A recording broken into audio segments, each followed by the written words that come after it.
चंदनपुर नाम का एक गांव था। वहाँ सभी खेती किसानी ही होती थी और कुछ काम धंधा नहीं था। और वहाँ पानी आमतौर पे बहुत कम गिरता था, लेकिन गए 2 साल से थोड़ा थोड़ा कम होते होते इस साल तो चंदनपुर गांव में पानी 4 बूंदे ही गिरी। इस कारण खेतिहर के जो किसान थे वो बड़े हवालदिल थे कि अब होगा क्या। तालाब कुएं सब सूखने लगे थे और सबके सामने यही समस्या थी कि ये साल कैसा गुजरेगा। खाने पीने की बहुत लाले पड़ेंगे।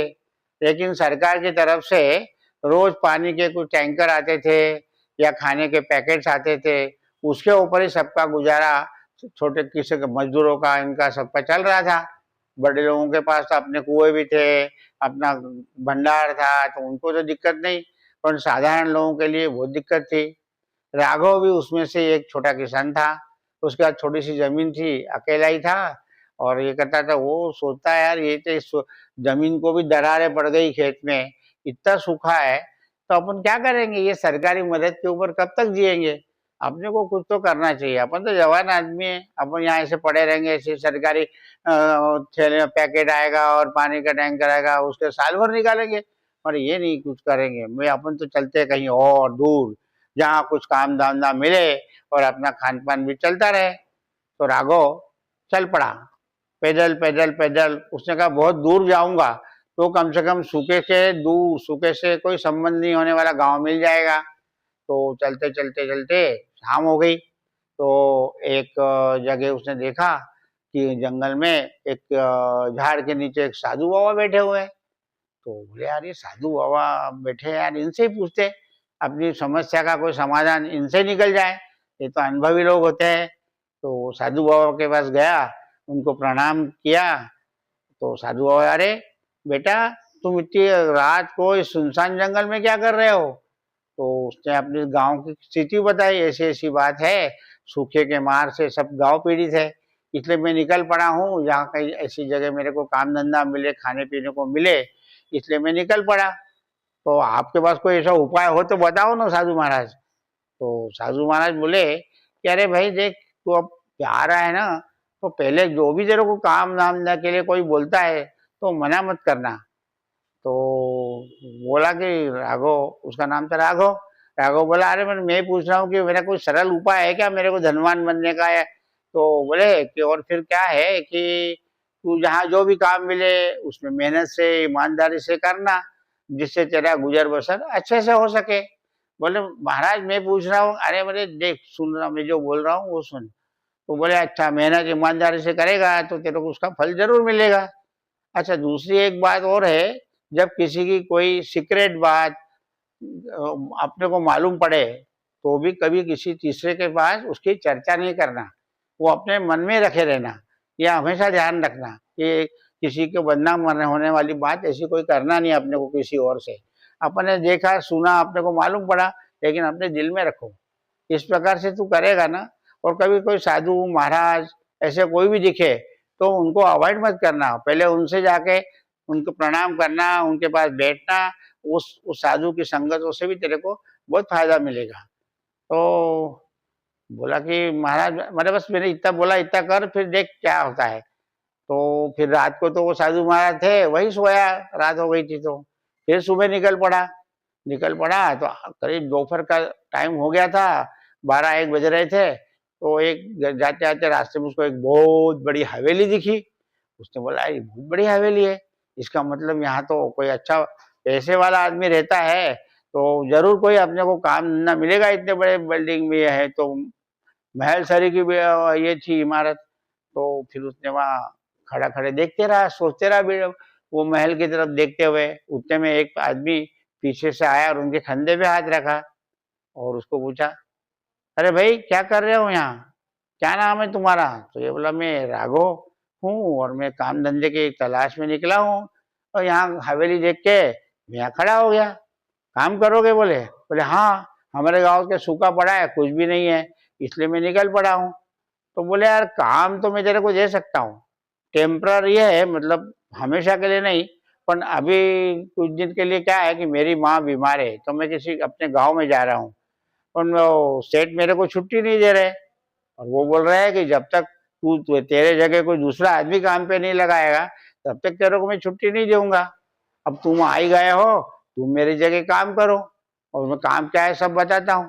तो फिर जब तक मैं नहीं आऊंगा तब तक ये नौकरी तुम्हारी पक्की। तो उसने सोचा, अरे साधु महाराज ने कहा था जो भी काम मिले उसको मना नहीं करना। तो उसने बोला हाँ मैं कर लूंगा जो भी तुम्हारा काम होगा। फिर उसने बोला ये हमारे सेठ है ना, ये इनके दो ही शौक है। शौक मतलब दो इनकी ज्यादा नजदीकी बातें है। एक तो इनको घोड़े बहुत पसंद है। घोड़े का तो ऐसा लगता है जैसे कि इनका बच्चा है, इतने प्यार रखते हैं। बहुत सारे घोड़े हैं और हर दो घोड़े के पीछे उन्होंने एक आदमी लगा के रखा है। और वो एक आदमी जो है दिन भर घोड़े की मशागत करता है, उनको नहलाता है, उनको खरारा करता है, खाना पीना खिलाता है, घुमा के लाता है। बस यही उसका काम रहता है। उसके बदले सेठ जी से जो मजदूरी मिलती है उसमें हम लोगों का काम चलता है। तो तू करेगा ना? तो बोले हाँ मैं करूंगा जरूर, आप बिल्कुल चिंता मत करो, आप तो अपने मम्मी की तबीयत देखने के लिए बेहिस होकर चले जाओ। तो बोले चलो फिर सेठ से मिलवा देता हूँ। तो सेठ के पास ले गया और विक्रम बोला कि महाराज, सेठ साहब, ये राघव नाम का लड़का है, यंग आदमी है, अच्छा जवान, और ये मेरी जगह काम संभालने को तैयार है। मैं ये इसी गांव में सूखा पड़ा है वगैरह बताया उसने। तो जब तक मैं नहीं आऊं तब तक मेरी जगह यही काम करेगा, यदि आपको मंजूर हो तो। सेठ बोले हो मंजूर, मेरे उन लड़के के दे जाओ। बोले कोई प्रॉब्लम नहीं, ये करेगा ना, इसको काम वाम समझा देना क्या करना है क्या नहीं है। तो उसने बोला ठीक है। तो फिर वो निकले। फिर उसने सब घोड़े को मिला के, आपने तेरे नाम पे कौन से दो घोड़े मेरे नाम पे, और ये है, अच्छा इन दो घोड़ों की सेवा करना है तेरे को दिन भर, और कुछ नहीं है। शाम को मजदूरी मिलेगी, खाओ पियो मजे में रहो, और यहाँ रहने की भी व्यवस्था की है, चाहे तो रह भी सकते हो। तो उसने बोला ठीक है। फिर वो लग गया काम में। विक्रम को बोला जाओ जाओ आप चिंता मत करना, आप मम्मी का ख्याल रखो, उनकी तबीयत ठीक नहीं है। तो वो विक्रम निकल पड़ा। फिर इसने अपनी से शुरू कर दिया काम। अब ऐसे 2 4 8 दिन चले गए, 8 15 दिन गए। तो घोड़ों की तबीयत बड़ी अच्छी थी। मस्त चना उनको कोठार से चना चारा पानी सब सुबह से मिलता था, और वो घोड़े को खिलाना पिलाना होता है। तो एक दिन ऐसा ही हुआ, शाम को राघव बैठा था। उसको बोला आप क्या जाने के, बोले यार ये जो बाकी के लड़के लोग जो है काम करते हैं और घोड़ों के जो रखवालदार है, इनसे जरा मेल मिलाप हो जाए, बातचीत करते हैं। 8 10 15 दिन हो गए मेरे को, अभी इनसे कोई मुलाकात ही नहीं हुई किसी से। तो गया उनके पास, राम राम राम राम। बोले हाँ आप नया आया हो ना विक्रम की जगह? बोले हाँ विक्रम छुट्टी पे गया है ना, वहाँ की तबीयत खराब है तो मैं उसकी जगह काम कर रहा हूँ। अच्छा अच्छा, कहाँ से हो तुम? बोले चंदनपुर से। बोले वहां से इधर क्यों आए? तो बोले वो सूखा पड़ा हुआ है, तो मैं वहाँ क्या करता है, इसलिए मैं काम के तलाश में निकला हूँ। वो विक्रम भैया मिल गए तो उन्होंने मुझे काम दे दिया, तो मैं यहाँ रुक गया हूँ। बड़े अच्छी बात है, बहुत बहुत बढ़िया। फिर राघव ने उनसे पूछा कि ये मजदूरी वगैरह मिलती है, इससे तुम लोगों का काम चल जाता है क्या? कि नहीं, बोले हम और भी कमाते हैं। बोले और कमाई, और कैसी कमाई करते हो? फिर दिन भर तो तुम यहाँ घोड़े की सेवा करते हो, फिर और कमाई कहाँ से करते हो? तो बोले राघव भैया ऐसी बात है कि हमको कोठार से जो भी चना चारा खाने पीने को घोड़े के लिए मिलता है, उसमें से आधा हम घोड़े को खिलाते हैं, और आधा जो है हम बाजार में बेच देते हैं, उससे हमको पैसे मिल जाते हैं, तो हमारी कमाई हो जाती है ऊपर की। तो राघव बोला, उन बोले राघव तुझे को भी ऐसा करना हो तो तू भी हमारे साथ हो सकता है। तो राघव बोला नहीं नहीं नहीं, ये तो गलत काम है, ये बेईमानी का काम है, मैं नहीं कर सकता, और आप भी मत करिए, ये कोई अच्छी बात थोड़ी है। जब सेठ अपने को मजदूरी दे रहे हैं, अपना मजदूरी में अपना चल सकता है, तो फिर ये ऊपर से इस प्रकार से घोड़ों का ही खाना अपन बेच के अपन और अपना पेट भरे, ये ठीक नहीं लगता मेरे को।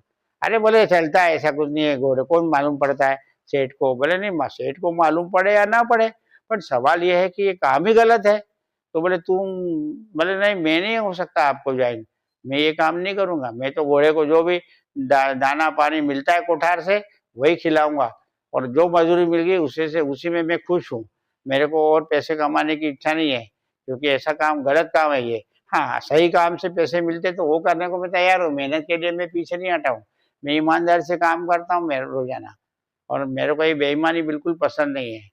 तो बोले यार तू बहुत शाना बन रहा है। बोले ठीक है जा, तू तेरे को नहीं करना हमारे साथ होना तो बोले हमारा तो ऐसा ही चलता रहेगा। ऐसे और 15-20 दिन चले गए। फिर अच्छा, फिर एक दिन सेठ जी आए। सेठ जी ने सब घोड़े के निरीक्षण कर रहे थे, तो देखा कि सब घोड़े जो दुबले पतले बीमार सारी के लग रहे थे, और सिर्फ राघव जिन घोड़ों को संभाल रहा था वो घोड़े अच्छे ताजे तवाने और मस्त दिख रहे थे। तो उन्होंने राघव को बोला, ये क्या बात है, सबके घोड़े तो ऐसे निस्तेज बीमार ऐसे लग रहे हैं मेरे को, और तुम्हारे घोड़े दोनों बहुत मस्त तजेलदार दिख रहे हैं, एकदम तैयार। तो बोले, हाँ मालिक। बोले, क्या कारण है यार, समझ में नहीं आ रहा। मालिक, मैं बता तो सकता हूँ आपको, पर अकेले में नहीं बताऊंगा, ये सभी जो रखवालदार है ना, इनको आप बुलाइए, फिर मैं बताता हूँ। तो बोले, भैया बुलाया सबको, सब इकट्ठा हो गए।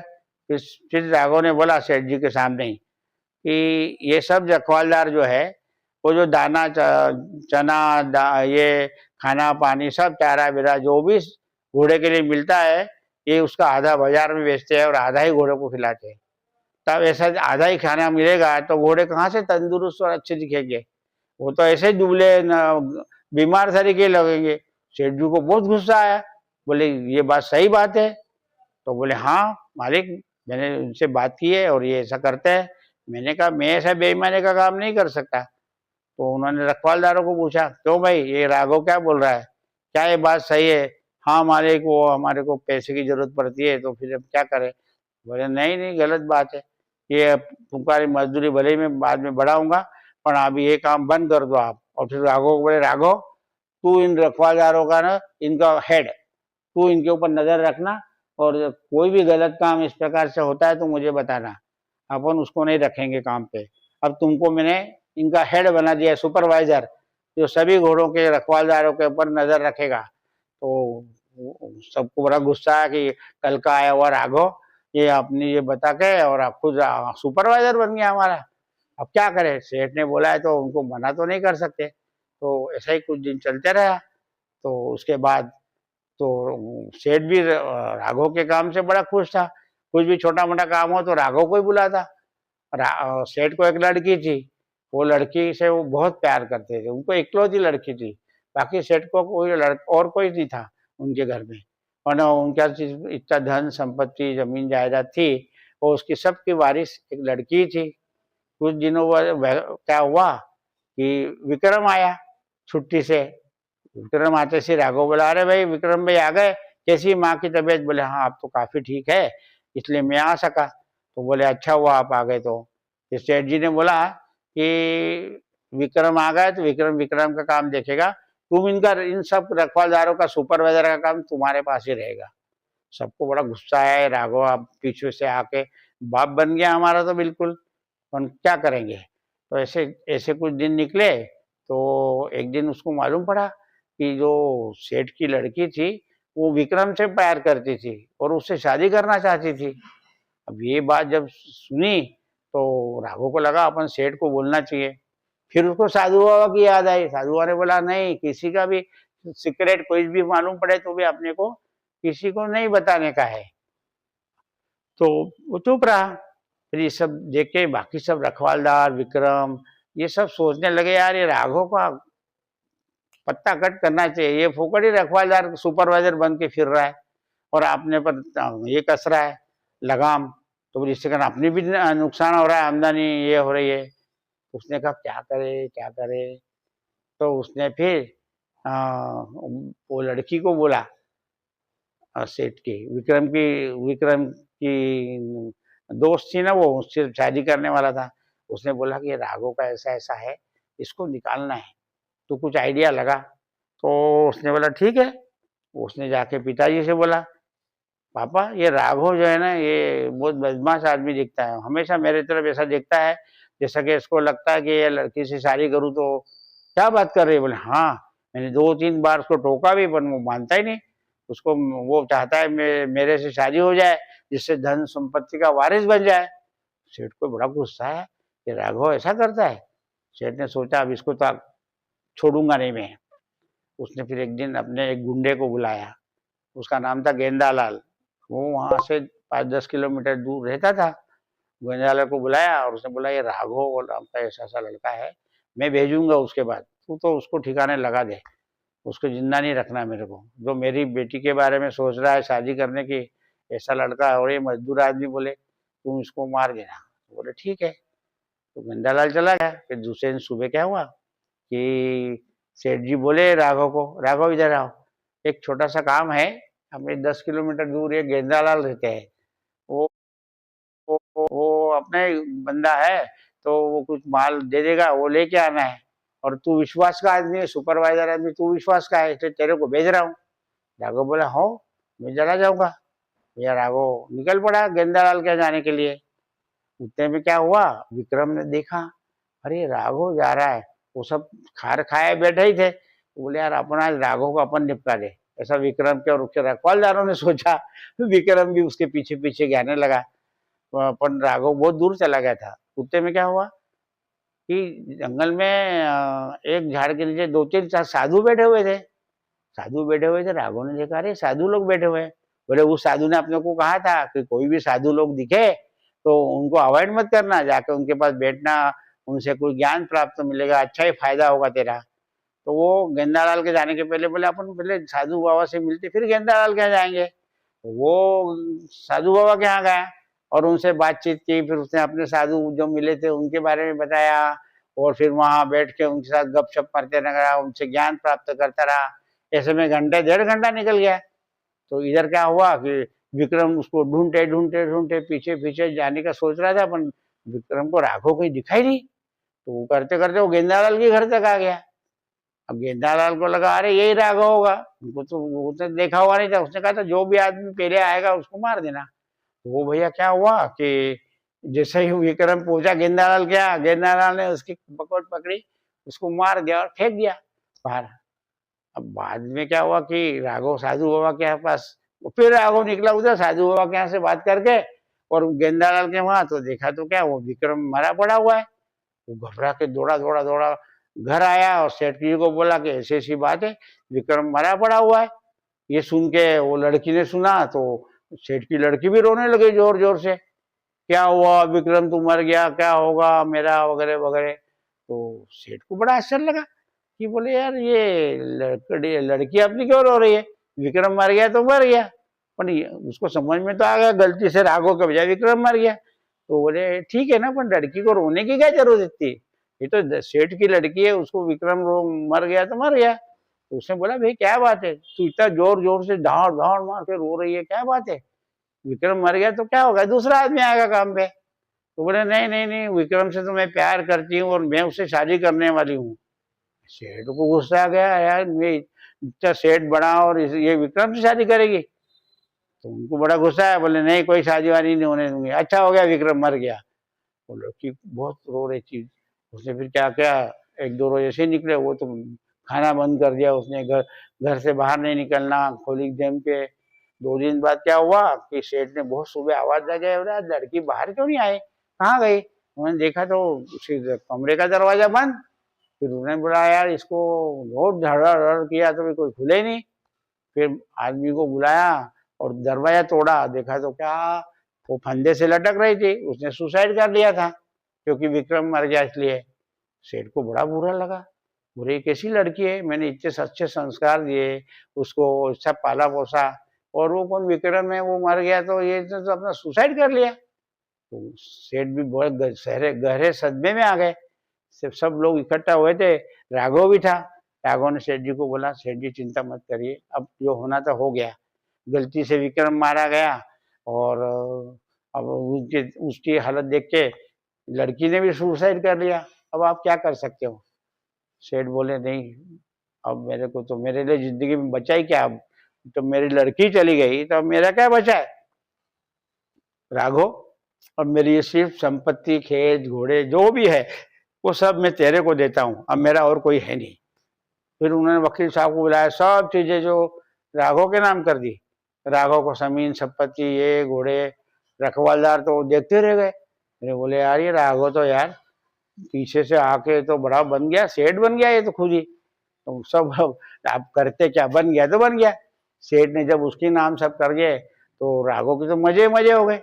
राघव तो वो तो करोड़पति बन गया, बेटे ठाले, और पूरा संपत्ति का मालिक बन गया। वो सेठ की रोज सेवा करता और सेठ भी खुश रहते उसकी सेवा से, और राघव भी खुश रहता। और राघव ने भगवान को धन्यवाद दिए और साधु महाराज को भी दिए कि साधु महाराज ने जो सीख दी थी वो मेरे काम आ गए और आज मैं सुखी हूँ। ये था राघव का ईमानदारी और मेहनत का